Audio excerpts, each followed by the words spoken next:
Pernah kepikiran nggak, kenapa sih kita bisa segitunya sama kelompok kita? Entah itu tim olahraga, kubu politik, atau bahkan cuma komunitas hobi di internet?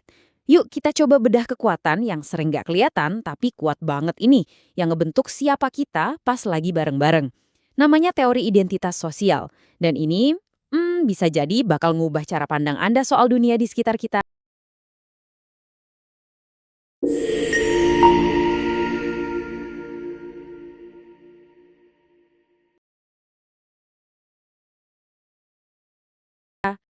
Dan kalau mau lihat di mana dinamika kita versus mereka ini paling kelihatan zaman sekarang, ya jelas dunia maya. Makanya kita mulai dari sebuah misteri modern yang kayaknya sering banget kita lihat di lini masa kita masing-masing. Coba deh bayangin situasi ini. Kalian lihat ada orang dari pihak kalian nge-share sesuatu yang rasanya, kok aneh ya? Janggal gitu. Jauh di lubuk hati, kita tahu ada yang nggak beres. Tapi kenapa ya dorongan buat ngebela tim kita tuh kuat banget? Bahkan pas logika kita udah bilang, kayaknya ini keliru deh. Nah, ini bukan cuma perasaan kalian aja loh. Ini fenomena psikologis yang beneran terjadi, seperti yang disebutin sama Dr. Laura Joyner ini. Jadi coba lupain dulu deh soal bener atau salah, pinter atau bodoh. Ini bukan soal itu. Ini soal sesuatu yang jauh lebih mendasar, lebih dalam, di cara otak kita berfungsi sebagai makhluk sosial. Poin utamanya tuh ini bukan soal adu logika, ini soal kebutuhan kita buat merasa jadi bagian dari sesuatu. Dan buat benar-benar paham akarnya, kita perlu mundur sedikit. Kita flashback ke tahun 1970-an, ke sebuah eksperimen yang mengubah cara kita memandang semua ini. Nah, disinilah semuanya berawal. Dari serangkaian eksperimen yang kelihatannya simpel banget, tapi dampaknya, wah benar-benar ngubah pemahaman kita soal psikologi kelompok selamanya. Jadi, ada seorang psikolog sosial namanya Henry Tajfel. Dia punya satu pertanyaan yang jenius banget dalam kesederhanaannya. Sebenarnya syarat minimalnya apa sih buat bikin orang lebih mihak kita ketimbang mereka? Perlu seberapa sedikit? Coba deh lihat betapa cerdiknya eksperimen ini. Langkah pertama, orang-orang dibagi kelompok cuma berdasarkan hal sepele, suka lukisan yang mana. Langkah kedua, mereka bahkan nggak pernah ketemu satu sama lain, cuma dikasih label. Dan yang paling penting, di langkah ketiga, mereka disuruh bagi-bagi duit ke orang lain yang mereka nggak kenal. Ini kan kelompok yang minimalis banget ya, nggak ada sejarah, nggak ada interaksi. Kira-kira apa yang bakal terjadi? Dan hasilnya bener-bener di luar dugaan. Tanpa ragu, orang-orang secara konsisten ngasih poin atau uang lebih banyak ke anggota kelompok mereka sendiri. Ingat ya, ini kelompok yang baru dibentuk beberapa menit sebelumnya cuma gara-gara suka lukisan yang sama. Tapi bias itu langsung muncul, begitu aja, kuat banget. Nah, fenomena inilah yang sekarang kita kenal dengan nama bias kelompok dalam atau in-group bias. Ini semacam blueprint psikologis di balik mentalitas kita versus mereka. Kecenderungan bawaan kita buat selalu lebih mihak tim sendiri. Oke, eksperimen tadi kan nunjukin apa yang terjadi. Tapi pertanyaan besarnya masih ada. Kenapa? Kenapa sih otak kita bisa terprogram kayak gitu?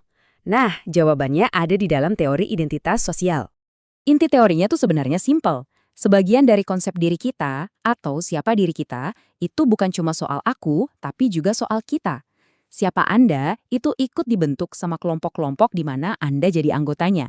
Entah itu sebagai fans klub bola, warga sebuah negara, atau anggota komunitas game. Semua itu adalah identitas sosial Anda. Nah, menurut teori ini, pikiran kita tuh secara otomatis lewat 3 langkah. Pertama, kategorisasi sosial. Kita kayak nge-scan dunia terus langsung misahin orang, ini kita, itu mereka. Abis itu identifikasi sosial, kita mulai pakai seragam kelompok itu. Kemenangan mereka jadi kemenangan kita, kekalahan mereka juga kita rasain. Dan terakhir, perbandingan sosial. Kita ngebandingin kelompok kita sama kelompok lain, dan selalu ada bias buat ngelihat kelompok kita tuh lebih baik. Terus apa sih motor penggerak di balik semua ini? Ada satu konsep kunci namanya keunikan positif. Ini tuh kebutuhan psikologis kita yang mendasar banget. Kita nggak cuma pengen jadi bagian dari kelompok, kita pengen jadi bagian dari kelompok yang keren, yang baik, yang istimewa, dan ya, yang lebih baik dari yang lain. Kebutuhan buat merasa kelompok kita lebih unggul inilah yang jadi mesin di balik semua ini. Nah, Karena kita butuh banget merasa kelompok kita itu positif dan unik, kita jadi punya berbagai macam strategi, baik sadar maupun enggak, buat mastiin citra kelompok kita itu selalu terjaga dan kelihatan hebat. Coba kita lihat tabel ini.